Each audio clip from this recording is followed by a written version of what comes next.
اولا که این جمله رو بگم، پرزیدنت ترامپ چیدمان نکرده، لشکرکشی کرده. اصلا چیدمان نیست این کاری که الان داره میکنه، آدم‌ها رو چیده. اینا نچیده، لشکرکشی کرده. یا لشکر صاحب الزمان آماده باشه. پرزیدنت ترامپ برای تمام کشورها الان سود داره. ببین الان داره چین رو هل میده بیرون.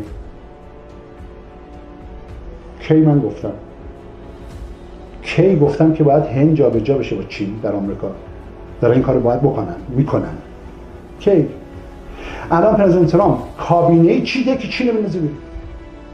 وقتی چین میفته بیرون، چین کجا میره؟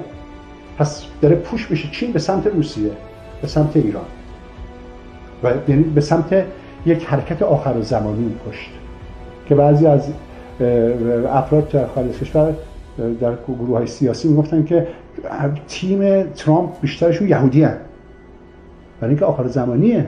حتی مسیحی‌هاشون هم بیشتر کسانی که انتخاب شدن مسیحی‌های آخر زمانی هستند. بابا جنگ جهانی سومه، آخر زمانه. هر کی بیلیو داره به اینکه جنگ جهانی سوم آخر زمانه، کینگ محمد، ایمان به کینگ محمد داره و اینا، باید بیاد بالا دیگه. اونورم همینطوره. مگه اونور کیه الان؟ فکر مثلا توی ایران الان کیه؟ یا در روسیه کیه؟ یا در چین کیه؟ یا در آلمان کیه؟ یا در فرانسه کیه؟ همه آخرالزمانی هستند. همه معتزلن، مهدی بیاد، مسیح بیاد، مشیح بیاد. اینکه چین رو هل بده سمت روسیه و ایران یعنی چی؟ یعنی حالا پس این پشت مجبور میشه که تیم رو طوری بچینه که به روسیه حال بدی که به سمت چین نره دیگه. یکی بازی‌های سیاسی داره اتفاق میفته در جهان.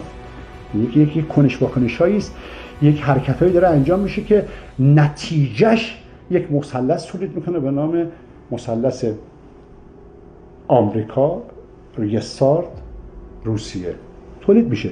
این داره شکل داره به سمت این مثلث. نتیجه حرکت‌هایی که داره اتفاق میفته.